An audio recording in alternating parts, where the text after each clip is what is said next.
जय हिंद दोस्त, भूगोल टेक्निक में आपका स्वागत है। जैसे कि मैं बात करता हूं आज का टॉपिक एक्सरसाइज 7 जो एनसीईआरटी के आधार पर पढ़ाया जा रहा है, समझे। ये है तृतीय क्रियाएं। कौन सी क्रियाएं बाबू? तृतीय क्रियाएं हैं। बेटा तृतीय क्रिया में होता क्या है? यह एक सेवा कर है। क्या है? सेवा कर है। जैसे हम लोग टीचर हैं, डॉक्टर होंगे, वो क्या कर रहे हैं? सेवा कर रहे हैं। ये सब आता है तृतीय क्रिया के। प्रथम क्रियाएं और द्वितीय क्रियाएं से बना हुआ चीज हम तृतीय क्रिया में यूज करते हैं।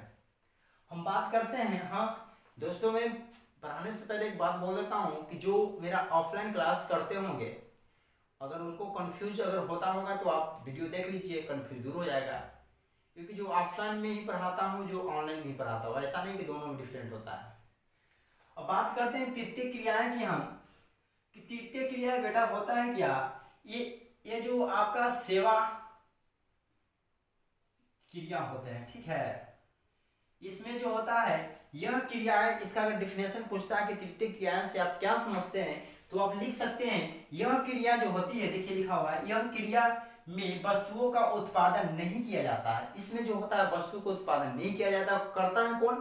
पहला क्रिया, दूसरा क्रिया, प्राथमिक क्रिया, द्वितीय क्रिया करता है। इसमें क्या होता है? बल्कि उत्पादक, जो पहला क्रिया है और दूसरी क्रिया जो किया उत्पादन, उसका जो प्रत्यक्ष रूप से उपभोक्ता, जो उपभोक्ता मतलब हम लोग की सामान की आवश्यकता को पूर्ति करता है, उपभोक्ता की आवश्यकता को पूर्ति करता है। इसमें बाबू एग्जाम्पल में क्या हो सकता है? इसमें ज्ञान लिखा हुआ है, ज्ञान, अनुभव, कुशल होना जरूरी है। तृतीय क्रिया में अगर तुम्हारे पास नॉलेज रहेगा तब ना तुम पढ़ा सकोगे। तुम्हारे पास काम करने की क्षमता रहेगा, नॉलेज रहेगा, टेक्निकल जानकारी रहेगा, तब ना कंपनी में तुम काम कर सकते हो। और अगर अनुभव रहेगा, अनुभव अगर होना अगर नहीं रहेगा तो इंसान डॉक्टर बन सकता है? तो आपको ज्ञान, अनुभव और कुशल पूर्वक जानकारी होना चाहिए, जिसको स्किल डेवलपमेंट बोला गया है। अब बात करते हैं तृतीय क्रियाएं की बात हम बाबू करते हैं। ये जो होता है 4 प्रकार के होते हैं। तृतीय क्रियाएं जो होती है 4 प्रकार के होते हैं, मुख्य रूप से 4 प्रकार की। एग्जाम में अगर पूछता है तृतीय क्रियाएं कितने प्रकार के होते हैं, तो लिखना है मुख्य रूप से 4 प्रकार के होते हैं। पहला होता है व्यापारी, ठीक है। पहला क्या? व्यापारी। और सेकंड क्या होता है? परिवहन। उसके बाद संचार, उसके बाद अन्य सेवाएं। बेटा बारी बारी से हम इसे डिस्कस करते चलेंगे। पहला है व्यापारी। व्यापारी है क्या? अगर किसी वस्तु को हम किसी वस्तु को क्या करते हैं? खरीद एवं बिक्री करते हैं, वो चीज क्या होता है? व्यापारी होता है। अगर एग्जाम में अगर आपको आए कि व्यापारी किसे कहते हैं, तो लिखना है किसी भी वस्तु को हम क्रय एवं विक्रय दोनों माध्यमों में करते हैं, उसी चीज को क्या कहते हैं? व्यापारी कहते हैं। और उसके बाद व्यापारी भी 2 प्रकार के होते हैं, एक फुटकर व्यापारी होता है और एक थोक व्यापारी होता है। फुटकर व्यापारी क्या होता है? जैसे हम लोग इंसान हैं, ठीक, आदमी है ना, ये जो ज्यादातर दुकान होते हैं ना, छोटे छोटे दुकान होते हैं, जो दुकान करते हैं, वो जो होता है फुटकर व्यापारी, जो हमारी सामान जरूरती को पूर्ति करता है। जैसे पंसारी की दुकान हो गया, पंसारी की दुकान, मान लिया कि तुम लोग को सामान खरीदने के लिए रहेगा छोटा मोटा, थोड़ा थोड़ा सामान अगर खरीदने के लिए रहेगा तो थोक बाजार में थोड़ी जाओगे, आसपास की दुकानें में खरीदोगे। ये जो फुटकर जो व्यापारी होता है, आपको ये प्रत्यक्ष रूप से उपभोक्ता की सामान बेचता है। क्या करता है? प्रत्यक्ष रूप से उपभोक्ता की सामान बेचता है। और जो उसके बाद जो होता है, जैसे देखो हमारे गांव में दुकानें बहुत हैं, ठीक। अगर एग्जाम में पूछता है कि फुटकर व्यापारी को उदाहरण दे, तो पहला लिखना है पंसारी की दुकान। पंसारी की दुकान, छोटे छोटे गुमटी, जैसे गुमटी आजकल खोला जाता है, उसमें इंपॉर्टेंट सामान जो आपकी जरूरतमंद सामान होते हैं। और थोक व्यापारी में क्या होता है? जहां पर थोक सामान अधिक मिलती है, वैसा व्यापारी केंद्र जहां पर बड़े स्थानों में आपको थोक की सामानें मिलती है, बड़े स्तर पर मिलती है। जैसे थोक व्यापारी जो होता है, जो हम लोग को डायरेक्ट नहीं दे सकता है, नहीं दे सकता है, कभी मिलता है, कहीं मिल भी जाता है, कभी नहीं मिलता है, क्योंकि ये जो व्यापारी स्तर का होता है जो आपको फुटकर व्यापारी को देता है। अगर मान लीजिए कोई कंपनी है बाबू, यह जो कंपनी हो गया ठीक, यहाँ कंपनी के में 100 रुपये का सामान है और बीच से आते आते यहाँ पर थोक वाली सामान मिल रहा है और नीचे में क्या है, फुटकर व्यापारी। अब यहाँ से आने में यहाँ हमें 150 रुपया लग गया, उसका जो प्रिंटिंग रेट है आपको बैठा दिया 250। अब यहाँ 100 रुपया में सामान बना, मान लीजिए जाए कि कंपनी में 5 रुपया में बना ठीक, और इसको आने में यहाँ तक 2 रुपया खर्चा हुआ तो 7 रुपया लगेगा और टैक्स उस लगेगा। उसके बाद इसको थोक व्यापारी से 10 रुपये में बेच दिया और इसको जो यहाँ से थोक आया और फुटकर व्यापारी जाएगा यहाँ से लाने, समझे, फुटकर व्यापारी जो जाएगा इस क्षेत्र से लाने जाएगा, लाकर यहाँ से 10 रुपये में खरीदा तो बेचेगा कितना, प्लस 5 रुपया, जोड़ लो 5 रुपया, तो ये 15 रुपये में बेचा इसको। अब इसका रेट है बाजार में, मार्केट में इसका 25 रुपया रेट है, 25 से 30 रुपया भी मिलता है इसका रेट। अब ये बताओ 15 रुपये में खरीदा और 25 रुपये में बेचा, अब कहीं कहीं 30 में बेचता है, तो इसका फायदा कितना हुआ, 50% फायदा हो गया। तो फुटकर व्यापारी जो होते हैं, जो जिसका दाम जो प्रिंटिंग रेट होता है उसी रेट पर बेचते हैं, और थोक व्यापारी होता है उसको डिस्काउंट करेगा। अब ये जो थोक व्यापारी जो होते हैं डायरेक्ट कंपनी से उठाते हैं, और फुटकर व्यापारी जो होते हैं थोक व्यापारी से उठाते हैं। इसमें कोई खास वाली बात नहीं है। जैसे कि बातों, व्यापारी जो होता है स्थान होते हैं, जैसे हर क्षेत्र का अलग अलग स्थान होता है, व्यापारिक क्षेत्र का भी स्थान होता है। जैसे बाबू ग्रामीण क्षेत्र, अब गांव में सामान जो बिकता है, सामान की पूर्ति करता है, ग्रामीण जो व्यापार होते हैं, आपको गांव में लगाने वाले बाजार या गांव में लगने वाली बाजार को ग्रामीण व्यापार कहा जाता है। जैसे कि देखो,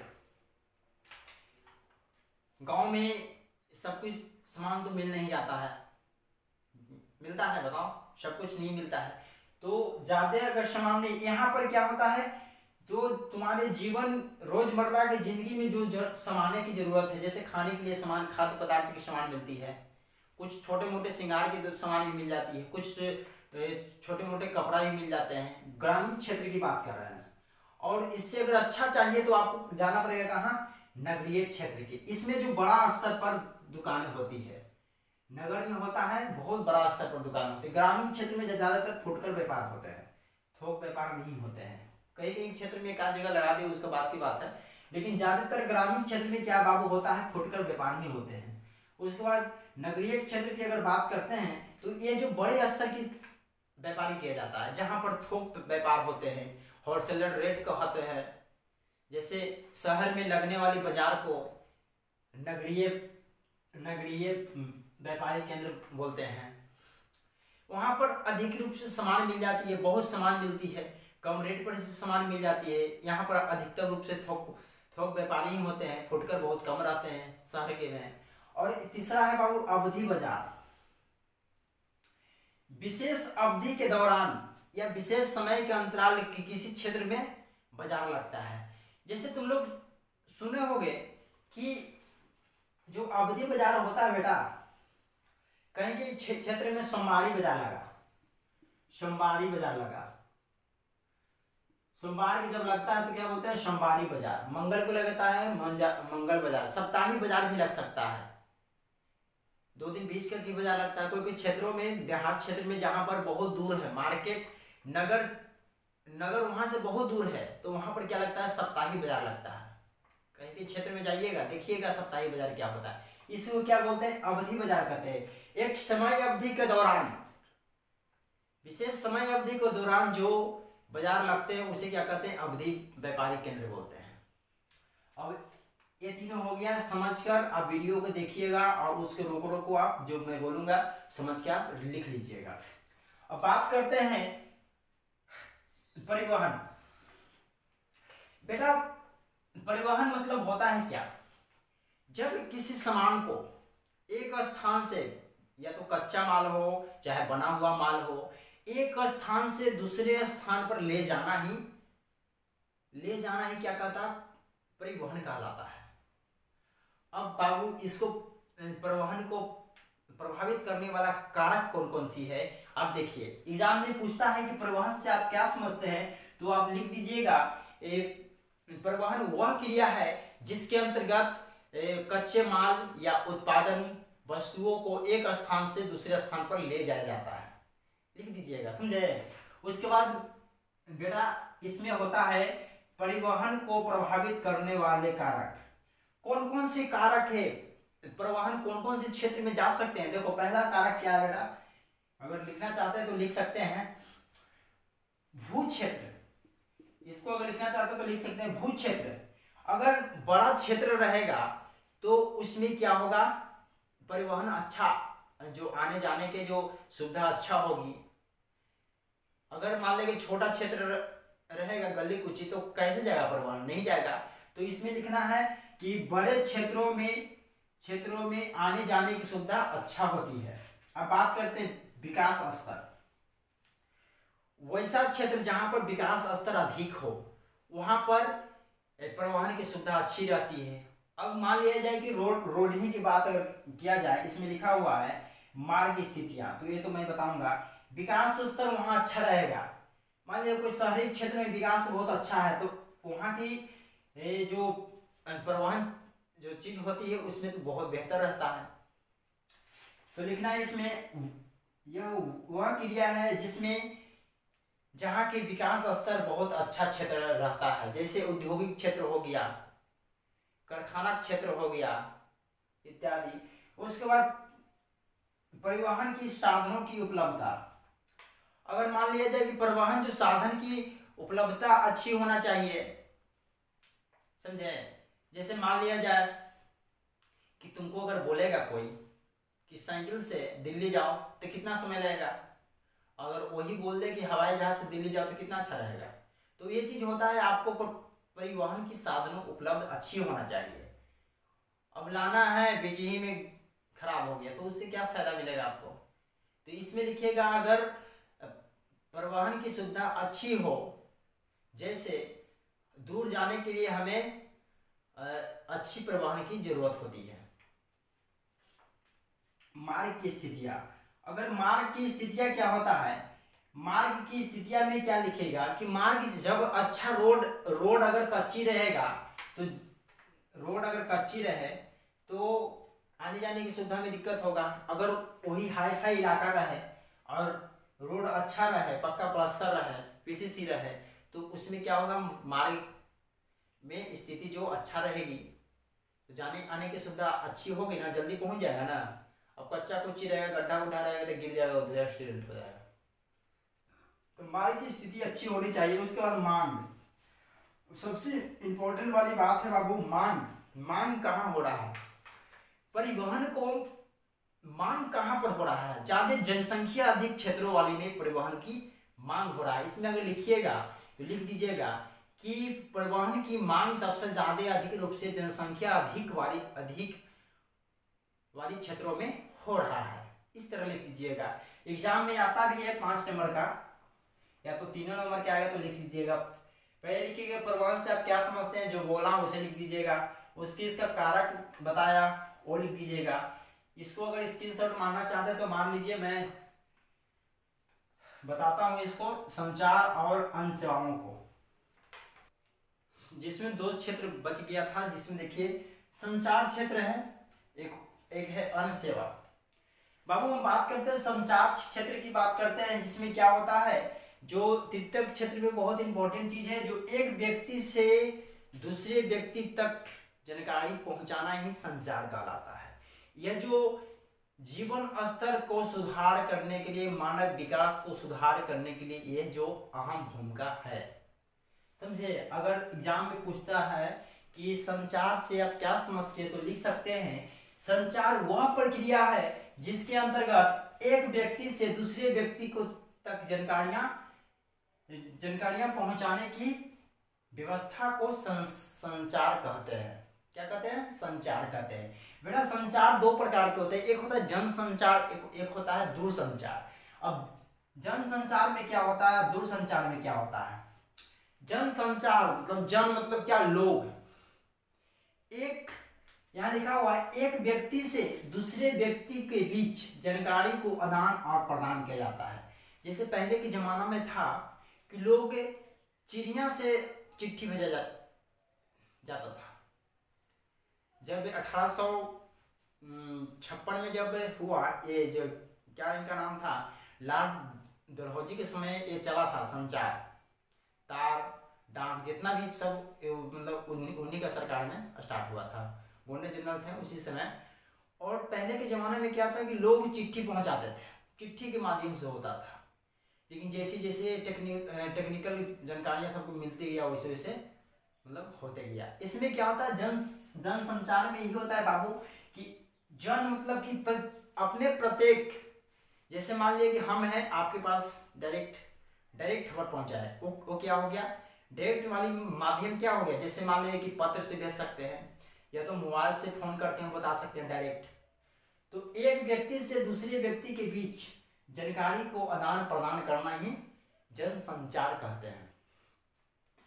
अब देखिएगा एक फिल्म है जिसमें मर्द फिल्म में देखते होंगे कि ईगल को गर्दन में चिट्ठी टांग दिया जाता है और उसको जाकर वहां गिरा देता है।